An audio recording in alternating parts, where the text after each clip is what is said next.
BJP कह रही है आपकी बार 400 पार हो पाएगा, क्या हो पाएगा 400 पार? बिल्कुल 400 पार हो पाएगा, क्योंकि जो कार्यकर्ताओं का जोश है और मोदी जी ने जो काम किए हैं, कोरोना काल में भी काम किए हैं, और ये जो शीश महल यहाँ पर जो आज हम मोदी जी के देवतुल्य कार्यकर्ता इकट्ठा हुए हैं, क्योंकि ये जो शराब घोटाला जो था अरविंद केजरीवाल का, ये शराब से शीश महल का जो सफर था, ये दिल्ली के जनता के सामने लेकर आने का मोदी जी के देवतुल्य कार्यकर्ताओं द्वारा ये आज सुबह से लेकर अभी रात तक ये होगा, और हम ये प्रयास कर रहे हैं अलग अलग जगहों पर और भी हो। विपक्ष कह रहा है कि बीजेपी जो है वो ईडी और सीबीआई का इस्तेमाल करके विपक्ष के नेताओं को जेल में डलवा रही है, तो ये कैसे फ्री और फेयर इलेक्शन हो सकता है? ये बिल्कुल फ्री एंड फेयर इलेक्शन है। आप अगर लोकतंत्र की बात करते हैं तो आपके पास 9 बार ईडी का संबंध किया था। अगर आप इतने ही पाक साफ हैं तो आपको पहली बार में ही ईडी के पास पेश होना चाहिए था। अगर आप ईमानदार हैं, आप अपनी ईमानदारी का डंका बजाते हैं कि मैं ईमानदार हूं, अगर ईमानदार ना हुआ तो मुझे जेल में डालना, इन्होंने अपने मंच से ही ये बात कही थी। और एक और बात कि आज वही अरविंद केजरीवाल, संजय सिंह बाहर क्यों आ गया? संजय सिंह बाहर क्यों आ गया? बीजेपी जो है अपोजिशन को पंगु बनाना चाहती है। अजीत पवार कौन है, हेमंत विश्वकर्मा कौन है, येदियुरप्पा कौन है, ठीक है, सारे चोर इनके साथी हैं, सारे चोर बीजेपी के साथ हैं जितने भी हैं। कौन है येदियुरप्पा, कौन है अजीत पवार, कौन है शारदा घोटाला का बंदा है, कौन है ये सारे घोटालेबाज, कौन है राणे, कौन है मैम, सारे घोटालेबाज जो बीजेपी में चले जाते हैं वो पाक साफ हो जाते हैं। ठीक है, बीजेपी कह रही है कि ईडी और सीबीआई इंडिपेंडेंट एजेंसी है। कोई इंडिपेंडेंट, हम भी पढ़े लिखे हैं, ये पीएमओ को रिपोर्ट करती है।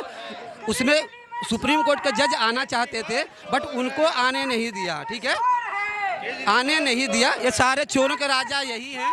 ये देखिए आप, सारे चोर कहाँ हैं? येदियुरप्पा कौन है, अजीत पवार कौन है, शारदा घोटाला चिटफंड का बंदा कौन है, सारे चोर इनके साथ आते हैं तो साफ हो जाते हैं।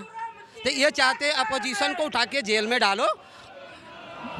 तो आप ये कहना चाह रहे हैं, पवन खेड़ा कॉन्फ्रेंस करके जो कह रहे थे कि बीजेपी के पास ऐसी वॉशिंग मशीन है, जो मंत्री बीजेपी में आता है उसके सारे राज दफन हो जाते हैं। बिल्कुल जरूरत है देश में, यहाँ चमचों की जरूरत नहीं। चमचे तो अब तक 67 साल तक रहे हैं, अब देशभक्तों की जरूरत है। आज ये देखो, ये राजा भी तो कोयला चोर था कांग्रेस का। हाँ, लालू का पूरा परिवार वही है। मोदी जी जो कर रहे हैं सही कर रहे हैं। मोदी वॉशिंग पाउडर के बारे में क्या कहना है? पवन खेड़ा कह रहे हैं कि वॉशिंग मशीन ही नहीं, मोदी वॉशिंग पाउडर भी है। अभी भारत को बचा के रखा मोदी जी का, ऐसा कोई प्रधानमंत्री नहीं बनेगा और ऐसा प्रधानमंत्री यार फिर मिलेगा भी नहीं। आज मोदी जी जो है हम लोग के लिए बहुत आगे बढ़ाया है।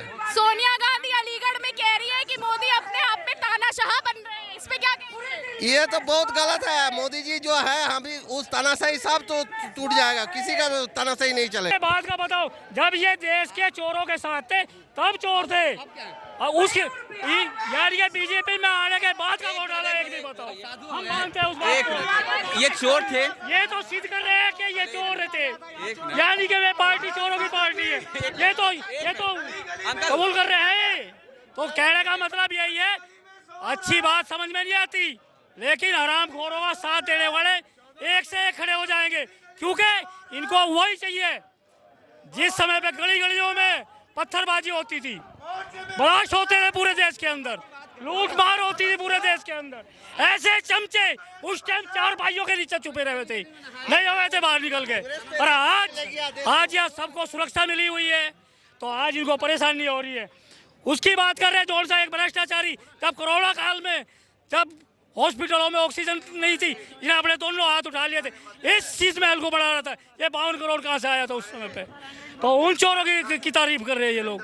तो यहाँ अभी दलालों की कमी नहीं है, यहाँ दलाल छुपे हुए बैठे हैं मौका ढूंढने के चक्कर में। कहते हैं हुकूमत तो हमारी भी आएगी, ये हुकूमत के तलाश में, लेकिन इनको वो तलाश पूरी होगी नहीं अब, क्योंकि यहाँ तो राम राज भी आ गया और राम राज लाने वाले भी आ गए।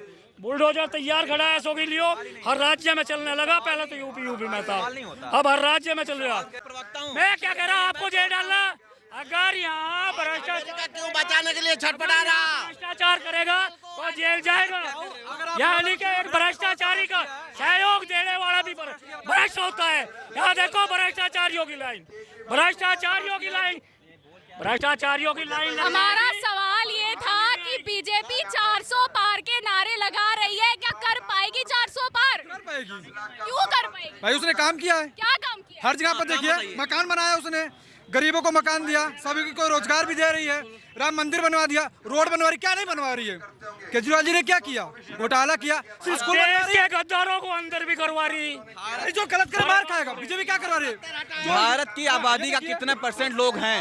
एक मिनट सुनिए, एक मिनट अंकल, भारत भाई साहब बोले सभी भाइयों को वो 400 पार नहीं, वो 500 पार भी कर जाएंगे, वो सबको पता कैसे करना है। बताइए, अब कह रहे हैं ये अंकल कह रहे हैं कि 500 पार भी कर देंगे। वो भी समय आ जाएगा। बताइए, आप बताइए। टाइम का वेट कीजिए, क्या बोल रहे हैं समझ नहीं टाइम का आता। वेट कीजिए, वो भी होगा। सिर्फ राम मंदिर बनवाना, आर्टिकल 370 हटवाने से भाजपा सरकार 400 पार कर जाएगी। बिल्कुल कर जाएगी। ये बताइए, जो हट गया है आर्टिकल 370, सही बताइए। जो अदर प्रत्याशी थे, अदर मतलब पार्टी से, वो बोलते थे अगर हम होते पार्टी में, हम सब खड़े, हम प्लेयर हैं, हम प्लेयर हैं 11, इधर प्लेयर हैं 11, ठीक है। 4 का पैर तोड़ दोगे तो जीत जाएंगे हम जीत जाएंगे या जीतेंगे? तो जब आप बात ये नहीं है कि 400 पार, ये तो हमारा है ही, हम जाएंगे। लोगों को, विपक्ष को इस बात से दिक्कत है कि पूरा विश्व एक साथ मोदी मोदी कैसे कह रहा है, ये इससे दिक्कत है लोगों को। वो है इसलिए, डिजर्व करते हैं इसलिए। और एक बात बताओ, राहुल गांधी जी बाहर जाकर भारत की क्या आलोचना करते हैं, क्या बुराई करते हैं, ये हम सुन सकते हैं, ये सुन सकते हैं। वियतनाम में जाके अमेरिका राष्ट्रपति ने भारत के बारे में क्या बोला, आप ये बताइए। क्या बोल रहा हूँ?